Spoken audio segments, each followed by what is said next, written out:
Load shedding हुनुको कारण के थियो भन्ने कुरा पब्लिकलाई धेरै थाहा छैन। यो कुरा थाहा नै छैन हैन।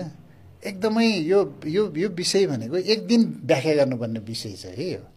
यो धेरै कुराहरू छन्, तर सरस्वती म इम्पोर्टेन्ट पोइन्टहरू अहिले तपाईलाई भन्न चाहन्छु।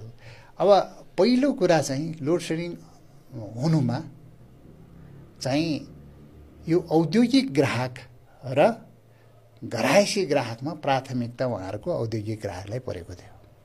प्राथमिकता पहिलो कुरा है, किनभने औद्योगिक ग्राहक त्यो बेला 400-500 मेगावाटको थियो, 400-500 मेगावाट थियो र उहाँहरूले प्राथमिकता औद्योगिक ग्राहकलाई दिनुहुन्थ्यो र त्यो पनि कार्यकारी निर्देशकको तोक आदेशको भरमा उद्योगलाई चाहिँ 20 घण्टा, कसैलाई त 24 घण्टा पनि दिएको छ।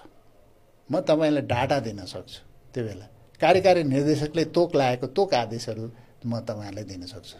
विधि चाहिँ त्यो थिएन त्यति बेला, तोक लाएर दिएको छ, तोक लाएर दिएको छ। त्यो डाटा तत्कालीन कार्यकारी निर्देशकले तोक लाएर दिएको 24 घण्टा यसलाई दिनु, 18 घण्टा यसलाई दिनु, 19 घण्टा यसलाई दिनु, 20 घण्टा यसलाई दिनु भन्नेको डाटाहरू मसँग छ।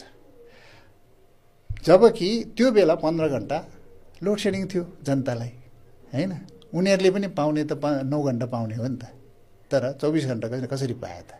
रिलायन्स स्पिनिङ मिल्सको डाउनलोड डाटा हेर्ने हो भने 24 घण्टा छ त्यहाँ, कुनै बेला 24 घण्टा छ, 20 घण्टा छ, कसरी पाए त हैन?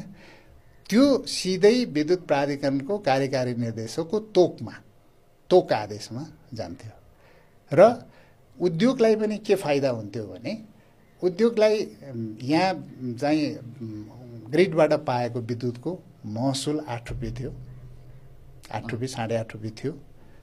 डिजेल चलाउनु पर्यो भने 30-35 रुपैयाँ पर्थ्यो एक युनिट निकाल्दा। अब एक महिनामा 1 मेगावाट विद्युत ग्रिडबाट सप्लाई पायो भने उहाँले यो लोड सेडिङको 14-15 घण्टा लोड सेडिङको बेलामा 1 करोड रुपैयाँ फाइदा हुन्थ्यो उहाँलाई।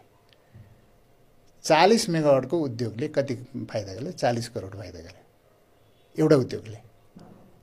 अब त्यसमा उहाँहरूले कसरी इन्फ्लुएन्स गरेर त्यो बत्ती पाउनेमा उहाँहरू लागेकै थियो हैन। यो त वास्तविकता थियो नि। यो एउटा कारण लोड सेडिङ, किनभने तपाईको एउटा जिल्लालाई 2 मेगावाट 3 मेगावाट भए पुग्थ्यो। पोखराको लोड भनेको 30-40 मेगावाट, 35-40 मेगावाट, 35 मेगावाट हो, 40 मेगावाट, त्यो बेला 35-30 मेगावाट थियो होला पोखराभरिको लोड हैन। पिक टाइममा एउटा इन्डस्ट्री चाहिँ 40 मेगावाटको जगदम्बा थियो भने कुनै 10 मेगावाटको, कुनै 20 मेगावाटको थियो। एउटा इन्डस्ट्री चाहिँ रातको बेलामा चलाइदिएपछि त पोखरा त अन्धकार भएन, जिल्लै अन्धकार। एउटा जिल्लाको त 2 मेगावाट 3 मेगावाट लोड हुन्छ हैन। डोमेस्टिक लोड कति हुन्छ भन? अब जनतालाई अन्धकारमा राखेर उद्योगलाई बढी विद्युत दिन थालेपछि अरू म्यानेजमेन्ट गरेन। हेर्नुहोस्, त्यसमा त धेरै कुरा फाइदा थिए हैन। अरू म्यानेजमेन्ट कसरी हुन्छ? लोड सेडिङ पहिल्यै डिक्लेयर गर्ने, 15 घण्टा 16 घण्टा, माघमा यति घण्टा, फागुनमा यति घण्टा हुन्छ भनेपछि त अनि त्यसपछि डिक्लेयर गर्ने भयो। डिक्लेयर गर्ने भएपछि अब इन्भर्टर, ब्याट्रीको पनि व्यापार, सोलरको पनि व्यापार बढ्ने हो। अनि त्यसपछि त्यो बचेको 15 घण्टा गरेर अलिकति बढी बचेको जति उद्योगलाई बेच्ने भयो उहाँहरूले हैन। स्थिति त वास्तविकता यो हो नि त। अनि अर्को कुरा चाहिँ लोड सेडिङ हुनुमा इन्भर्टर र ब्याट्रीको व्यापार थियो। लोड सेडिङ हुनुमा स्वर्णयुग थियो हैन। व्यापारले किन लोड सेडिङ बढायो भन्ने हुन्छ नि। अब यो ठाउँमा तपाईलाई यो चलाउनु पर्यो, तपाईको यो स्टुडियो चलाउनु पर्यो, तपाईले त इन्भर्टर ब्याट्री राख्नु पर्यो